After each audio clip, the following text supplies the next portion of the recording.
RCB ಅಭಿಮಾನಿಗಳ ಕನಸು ನನ್ಸಾಗಿರುವಂತಹ ದಿನ ಇಂದು.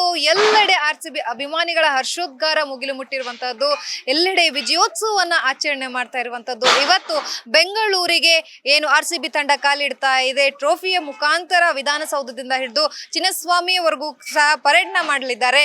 ಈ ಹಿನ್ನೆಲೆಯಲ್ಲಿ ಚಿನ್ನಸ್ವಾಮಿ ಕ್ರೀಡಾಂಗಣದ ಮುಂಭಾಗದಲ್ಲಿ ಸಕಲ ಸಿದ್ಧತೆಗಳನ್ನ ಮಾಡ್ಕೊಡ್ತಾ ಇರುವಂತದ್ದು ನೀವು ನೋಡ್ತಾ ಇರ್ಬೋದು, ದೃಶ್ಯಾವಳಿಗಳಲ್ಲಿ ಗಮನಿಸ್ತಾ ಇರ್ಬೋದು.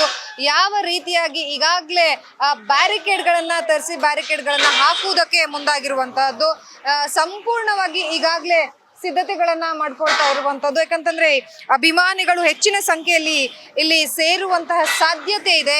ಈ ನಿಟ್ಟಿನಲ್ಲಿ ಒಂದು ರೀತಿಲಿ ಅಭಿಮಾನಿಗಳು ಸಾಕಷ್ಟು ರೀತಿಯಲ್ಲಿ ಸಕಲ ಸಿದ್ಧತೆಗಳನ್ನ ಮಾಡ್ಕೊಂಡಿರುವಂತಹದ್ದು. ಅಭಿಮಾನಿಗಳ ಹರ್ಷೋದ್ಗಾರ ಮುಗಿಲು ಮುಟ್ಟಿದೆ ಅಂತಲೇ ಹೇಳ್ಬೋದು. ನೀವು ನೋಡ್ತಾ ಇರ್ಬೋದು ದೃಶ್ಯಾವಳಿಗಳಲ್ಲಿ ಸಂಪೂರ್ಣವಾಗಿ ಯಾವ ರೀತಿಯಲ್ಲಿ ಜನರು ಅಂದ್ರೆ ಅಭಿಮಾನಿಗಳು ಬರ್ತಾರೆ ಅದೆಲ್ಲದಕ್ಕೂ ಈಗಾಗಲೇ ಸಕಲ ಸಿದ್ಧತೆಗಳನ್ನ ದೃಶ್ಯಾವಳಿಗಳಲ್ಲಿ ನಾವು ತುಂಬಿಕೊಳ್ಬಹುದು. ಸೊ ಪ್ರತಿಯೊಂದು ಸಂಪೂರ್ಣವಾಗಿ ಬ್ಯಾರಿಕೇಡ್ ಗಳನ್ನ ಅಳವಡಿಕೆ ಮಾಡ್ತಾ ಇರುವಂತದ್ದು. ಯಾಕಂತಂದ್ರೆ ಸರದಿ ಸಾಲಿನಲ್ಲಿ ಅಭಿಮಾನಿಗಳಂತರೂ ಬರೋದಕ್ಕೆ ಚಾನ್ಸೇ ಇಲ್ಲ, ಯಾಕಂತಂದ್ರೆ ಅವರ ಹರ್ಷೋದ್ಗಾರ ಮುಗಿಲು ಮುಟ್ಟಿರುವಂತಹದ್ದು. ಸೊ ಇವತ್ತು ಖಂಡಿತವಾಗ್ಲೂ ಹೆಚ್ಚಿನ ಸಂಖ್ಯೆಯಲ್ಲಿ ಆರ್ಸಿಬಿ ಅಭಿಮಾನಿಗಳು ಬರ್ತಾರೆ.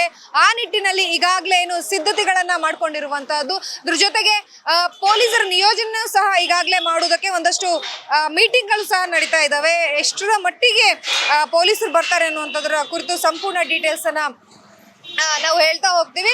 ಇನ್ನೇನಂತಂದ್ರೆ ಇವತ್ತು ಸಂಜೆ 3:30ಕ್ಕೆ ನಡೆಯುವಂತ ಪರೇಡ್ ನಲ್ಲಿ ಸಾಕಷ್ಟು ಅಭಿಮಾನಿಗಳು ಅಂತರೂ ಭಾಗಿಯಾಗೋದು ಖಂಡಿತವಾಗ್ಲೂ. ಅದರ ಜೊತೆಗೆ ಹೇಟರ್ಸ್ಗೂ ಸಹ ಉರ್ಸೋದಕ್ಕೆ ಈಗಾಗಲೇ ಅಭಿಮಾನಿಗಳು ಮುಂದಾಗ್ತಾ ಇರುವಂತಹದ್ದು. ಕ್ಯಾಮ್ರಾ ಪರ್ಸನ್ ಗುರುರಾಜ್ ಜೊತೆ ಲಕ್ಷ್ಮೀ ಬಾಗಲಕೋಟೆ, ಅಶ್ವಗ ನ್ಯೂಸ್, ಬೆಂಗಳೂರು.